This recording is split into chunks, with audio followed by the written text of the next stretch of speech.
बांग्लादेश की राजधानी ढाका में हालात उस वक्त पूरी तरह बेकाबू हो गए जब युवा छात्र नेता और सामाजिक कार्यकर्ता शरीफ उस्मान हादी की मौत की खबर सामने आई। इस एक घटना ने न सिर्फ राजधानी बल्कि पूरे देश में गुस्से और हिंसा की लहर पैदा कर ली। हादी की मौत के बाद उग्र भीड़ सड़कों पर उतर आई और देखते ही देखते हालात इतने बिगड़ गए कि देश के दो सबसे बड़े और प्रतिष्ठित अखबारों प्रथम आलो और द डेली स्टार के दफ्तरों को आग के हवाले कर दिया गया।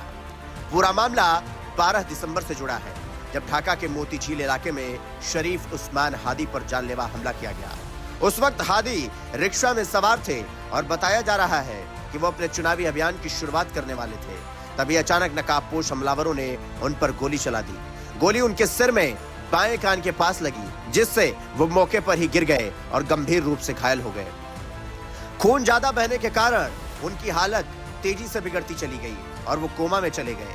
हादी को पहले ढाका के अस्पताल में भर्ती कराया गया, लेकिन हालत नाजुक होने के कारण उन्हें बेहतर इलाज के लिए सिंगापुर ले जाया गया। डॉक्टर ने उन्हें बचाने की पूरी कोशिश की, लेकिन 6 दिनों तक जिंदगी और मौत से जूझने के बाद उनकी मौत हो गई। जैसे ही हादी की मौत की पुष्टि हुई, पूरे बांग्लादेश में गुस्से का माहौल बन गया। इस मौत की जानकारी देश के अंतरिम मुख्य सलाहकार मोहम्मद यूनुस ने दी, जिसके बाद हालात और ज्यादा तनावपूर्ण हो गए। शरीफ उस्मान हादी की मौत सिर्फ एक व्यक्ति की मौत नहीं मानी जा रही है, बल्कि इसे नई पीढ़ी की आवाज को दबाने के तौर पर देखा जा रहा है। हादी युवाओं के बीच बेहद लोकप्रिय थे और खुद को पारंपरिक राजनीति से अलग एक नई सोच के नेता के रूप में पेश करते थे। यही वजह थी कि उनकी मौत के बाद खासकर छात्र संगठनों और युवाओं में भारी आक्रोश देखने को मिला।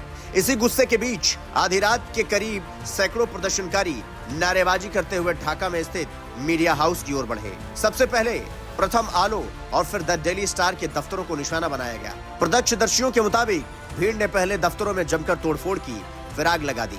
कंप्यूटर, दस्तावेज, फर्नीचर और तकनीकी उपकरण पूरी तरह नष्ट कर दिए गए। हमले के वक्त कई पत्रकार और कर्मचारी दफ्तर के अंदर मौजूद थे। हालात इतने खराब हो गए कि उन्हें अपनी जान बचाने के लिए दफ्तर छोड़कर भागना पड़ा। इस घटना ने मीडिया कर्मियों के बीच डर और असुरक्षा का माहौल पैदा कर दिया। प्रथम आलो के एग्जीक्यूटिव एडिटर सज्जाद शरीफ ने इस हमले को बांग्लादेशी पत्रकारिता के इतिहास की सबसे काली रात बताया। उन्होंने कहा कि जब पत्रकार अगले दिन के अखबार और डिजिटल प्लेटफॉर्म के लिए खबरें तैयार कर रहे थे, तभी असामाजिक तत्वों ने हमला कर दिया। इस हिंसा का सबसे बड़ा असर यह हुआ कि प्रथम आलो का प्रिंट संस्करण प्रकाशित नहीं हो सका। इतना ही नहीं, अखबार की वेबसाइट भी उसी रात से बंद हो गई। संपादक ने बताया कि 1998 में स्थापना के बाद 27 सालों में यह पहली बार हुआ जब अखबार एक भी दिन के लिए प्रकाशित नहीं हो पाया। उन्होंने इसे अभिव्यक्ति की आजादी और मीडिया की स्वतंत्रता पर सीधा हमला बताया। मीडिया संगठनों और पत्रकारों यूनियनों ने इस घटना की कड़ी निंदा की।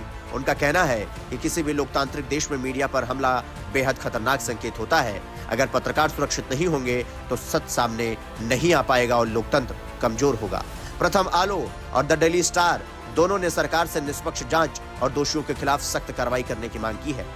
शरीफ उस्मान हादी की बात करें तो वो सिर्फ 32 साल के थे और ढाका विश्वविद्यालय से शिक्षित थे। वो पिछले साल हुए जुलाई आंदोलन से उभर कर सामने आए थे, जिसने देश की राजनीति में हलचल मचा दी थी। वो इंकलाब मंच के संयोजक और प्रवक्ता थे, जो किसी एक पार्टी के खिलाफ नहीं बल्कि हर तरह के राजनीतिक वर्चस्व और सत्ता के दुरुपयोग के खिलाफ आवाज उठाने वाला मंच माना जाता है। हादी सत्ताधारी आवामी लीग ही नहीं बल्कि पूरी मुख्यधारा की राजनीति के मुख्य आलोचक थे। यही वजह है कि उनकी लोकप्रियता युवाओं के बीच तेजी से बढ़ रही थी। पुलिस का कहना है कि शुरुआती जांच में अभी ये साफ नहीं हो पाया कि हमला किसने और क्यों किया। हत्याकांड को लेकर अभी भी सस्पेंस बना हुआ है, जिससे लोगों का गुस्सा और बढ़ता जा रहा है। ये पूरी घटना ऐसे समय पर हुई जब बांग्लादेश अहम राष्ट्रीय चुनावों की तैयारी कर रहा है और साथ ही भारत के साथ अपने रिश्तों को संतुलित करने की कोशिश कर रहा है। ऐसे में ढाका में हिंसा, आगजनी और मीडिया पर हमले ने देश के राजनीतिक हालात को ज्यादा अस्थिर कर दिया है। हादी की मौत और उसके बाद हुई हिंसा को लोकतंत्र और प्रेस की आजादी के लिए एक गंभीर चेतावनी के रूप में देखा जा रहा है।